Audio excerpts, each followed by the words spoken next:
Assalamualaikum warahmatullahi wabarakatuh.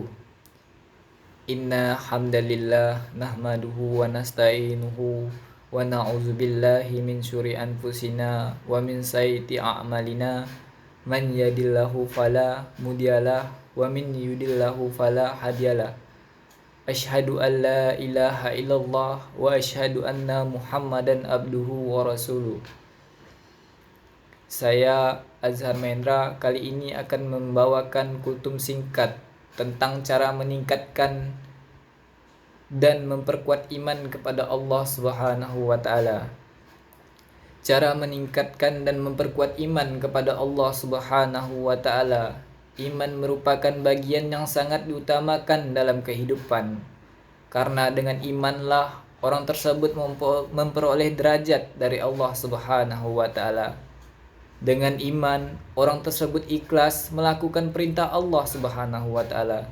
Dengan iman pula, orang tersebut ikhlas dan sabar menerima cobaan dari Allah Subhanahu wa taala. Sehingga dibutuhkan cara atau langkah untuk menjaga iman tersebut. Banyak sekali langkah-langkah atau cara yang diajarkan dalam Islam untuk memperkuat iman, agar iman kita tidak mudah goyah, karena iman itu bisa naik dan bisa turun tergantung pendirian kita kepada Allah Subhanahu wa taala. Agar pendirian kita tetap kepada Allah Subhanahu wa taala, berikut tips atau kiat-kiat untuk memperkuat iman. Yang pertama, faktor primer utama merupakan tips yang paling utama dalam kehidupan, yaitu tindakan nyata yang harus dilakukan oleh seorang yang ingin memperkuat keimanannya, di antara yaitu 1. Akrab dengan Al-Quran.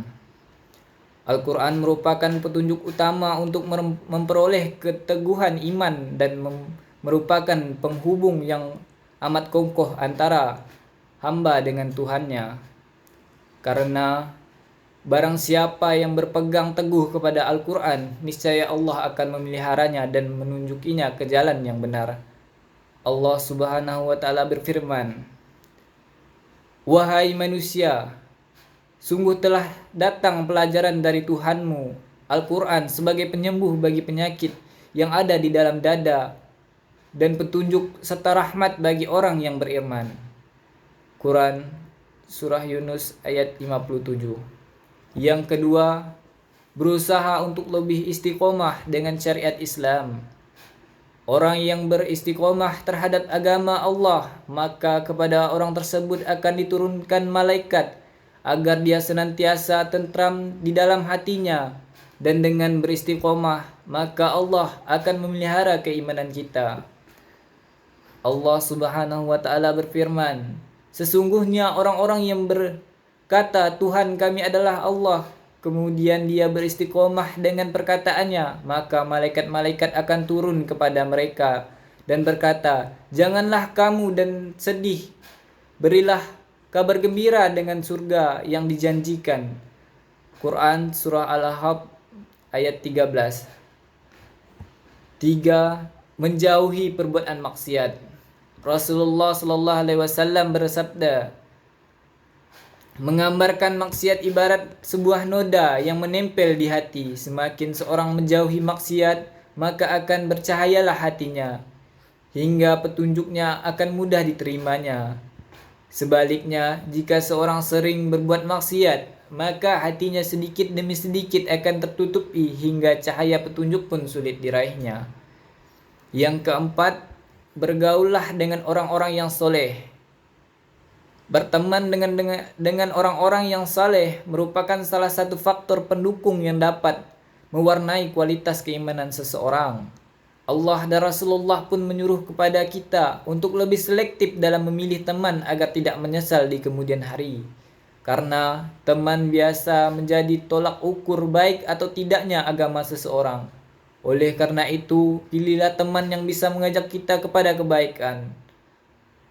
Allah Subhanahu wa taala berfirman, "Wahai celakalah aku, sekiranya aku dulu tidak menjadikan fulan sebagai akrabku." Quran Surah Al-Furqan ayat 28.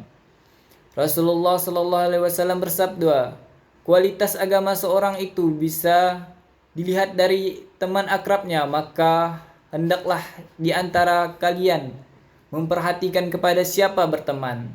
Hadis riwayat Ahmad. Faktor sekunder merupakan faktor pendukung dari faktor utama primer. Artinya, setelah kita melakukan faktor utama tadi, seperti memperbanyak membaca Al-Quran, beristiqomah, menjauhi perbuatan maksiat dan bergaul dengan orang-orang yang saleh, maka langkah selanjutnya yang kita lakukan adalah menyambungkan usaha tersebut dengan doa, sebab akan sangat mustahil jika seorang hanya berdoa saja sementara ia tidak melakukan tindakan apapun untuk memperbaiki dan memelihara keimanannya. Begitu saja sebaliknya, seseorang tidak akan berhasil memelihara keimanannya jika ia hanya mendasarkan pada usaha saja dan dengan meninggalkan doa, karena masalah keimanan ini sangatlah erat kaitannya dengan Allah Subhanahu wa taala. Demikianlah ceramah yang dapat saya sampaikan. Semoga dapat bermanfaat untuk kita semua. Jika ada yang baik, itu datang dari Allah, dan jika ada yang buruk, itu datang daripada diri saya pribadi. Mohon maaf atas kehilapan dan tutur kata dan perbuatan. Billahi fisabilil haq. Wassalamualaikum warahmatullahi wabarakatuh.